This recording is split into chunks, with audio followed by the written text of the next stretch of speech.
카빙이라는 것은, 카빙은 기술이 아니고 우리가 보드를 타는 방법 중에 한 가지일 뿐이에요. 재미라는 요소, 즐긴다는 요소가 없어지면 분명히 흥미가 떨어질 것이다. 챕터 2가 끝났으니까 챕터 3를 난 해야 돼. 그러면서 바로 또 이걸 하고 이걸 하고 이걸 하면 어려운 거야. 더 벽에 많이 부딪혀. 근데 계속 이게 반복이 되면 보드가 재미가 없어지는 거지. 연습은 즐기는 것과 함께 동반되었으면 좋겠고, 충분히 즐기신 후에 다음 단계로 가시고, 즐기신 후에 다음 단계로 가시고, 그게 보드를 더 재밌게 타는 길이 아닌가. 어떻게 타셔도 다 좋은데 자기의 재미라는 부분을 여러분들이 놓치지 않으셨으면 좋겠다. 적어도 스트레스는 받지 말자. 이제 요즘의 스노우보드의 접근 방식이 체계화가 되는 건 좋은데, 뭔가 한 분야를 되게 세분화만 시키고 기술화만 시키다 보니까, 그러다 보니까 우리 유저분들이 모든 부분을 다 커리큘럼 챕터 1, 2, 3, 4 이런 꼭 그렇게만 배우려고 하고 하는 경향이 좀 많은 것 같아, 요즘에는. 그러다 보면 중요한 걸 놓치게 돼요, 여러분들이. 어느 정도는 여러분들이 좀 즐기셨으면 좋겠고, 자연스럽게 어느 정도 단계까지는 좀 즐기시다가 보면은 기본적으로 되는 것들이 있어요. 그게 기술적인 게 됐든 어떤 감성적인 부분이 됐든 자연스럽게 따라오는 것들이 있는데, 즐기는 단계가 없이 모든 것을 공부하는 단계처럼 하니까 되게 몸이 경직돼 있고 그 재미가 반감이 될 수도 있어요. 카빙이라는 거에 꽂혀서 이렇게 되는 경우가 좀 많은 것 같은데, 여러분들 카빙이라는 것은 특별하게 그것을 따로 연습을 막 이렇게 하는 그런 기술이라고 얘기하기는 어려워요. 우리가 보드를 타는 방법 중에 한 가지일 뿐이에요. 크게 슬라이딩과 카빙 두 가지가 있어요. 근데 물론 이제 나중에 이 카빙을 어떻게 하느냐에서부터는 좀 무언가 깊이 좀 고찰을 하고 생각도 해보고, 이런 스타일의 카빙, 뭐 나는 조금 더 턴의 초입에 신경을 쓰는, 또 나는 뭐 기울기에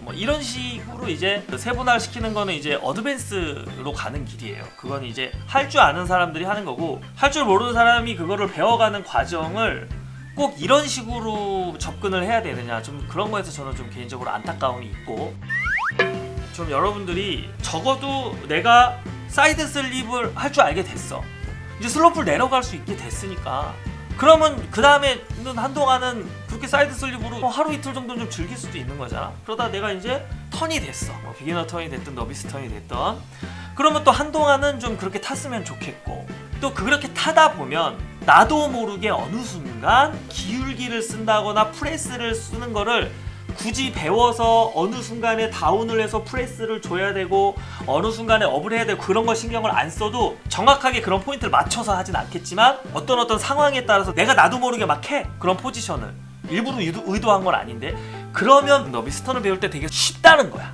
예, 마찬가지로 카빙을 하기 전에 내가 비기너 턴과 너비스 턴, 업다운을 동반을 할 줄 알게 됐어. 근데 그 상태에서 좀 즐기다 보면, 보드를 즐기고 뭐 친구들하고도 타고 가족들과도 타고 그러다 보면 속도가 더 붙고, 거기서 내가 조금 더 속도를 내는 라이딩을 하고 싶다 보면 어느 순간 내가 기울기를 점점 자꾸 쓰게 돼. 근데 내가 의도를 한 것도 아니고 이건 안 한 것도 아니고, 어느 순간에 기울여야 되고 어느 순간에 세워야 되는 걸 정확히는 알지는 못해. 근데 어쨌든 하다 보니 했어. 그건 당연히 뭐 정확히 맞는 굉장히 효율적인 카빙은 아닐진 모르겠지만, 그렇게 해보고 나서 이제 어느 순간쯤에 내가 이제 카빙을 해야 되겠다라고 하면 이것들이 도움이 돼요. 그런데 그런 단계가 없이 사이드 슬립이 끝나자마자 턴을 공부하듯이 배우듯이 시선을 이렇게 돌리고 기다리고, 뭐 그게 또 되자마자 이제 너비스 턴 엣지가 체인지 되면 다운을 하고, 그러면서 계속 끌고는 가야 되고, 또 그게 되자마자 기울기를 해야지 카빙이라는 걸 할 수 있고, 이런 식으로 하는 게 저는 좀 개인적으로는 안타깝다. 제가 더 여러분께 강조하고 싶은 거는, 하나하나의 연습도 좋지만 연습은 즐기는 것과 함께 동반되었으면 좋겠고, 충분히 즐기신 후에 다음 단계로 가시고, 즐기신 후에 다음 단계로 가시고, 그게 보드를 더 재밌게 타는 길이 아닌가, 그렇게 생각을 합니다. 뭐 저의 말이 일반화가 될 순 없지만, 그러니까 보드를 탐에 있어서 우리가 여러분 재미라는 요소, 즐긴다는 요소가 없어지면 분명히 흥미가 떨어질 것이다. 막 이렇게 공부하듯이 무슨 뭐 커리큘럼처럼 챕터 1, 2, 3 이런 게 아닌, 어느 정도 내가 됐으면 그거에 한동안 그걸 가지고 좀 즐기고 놀고, 그러다 보면 이게 어느 정도 내게 되고 그 다음 단계 걸 내가 따로 연습을 안 해도 그거에 기초가 되는 것들을 나도 모르게 어느 정도 내가 만들어 놓는다 이거지.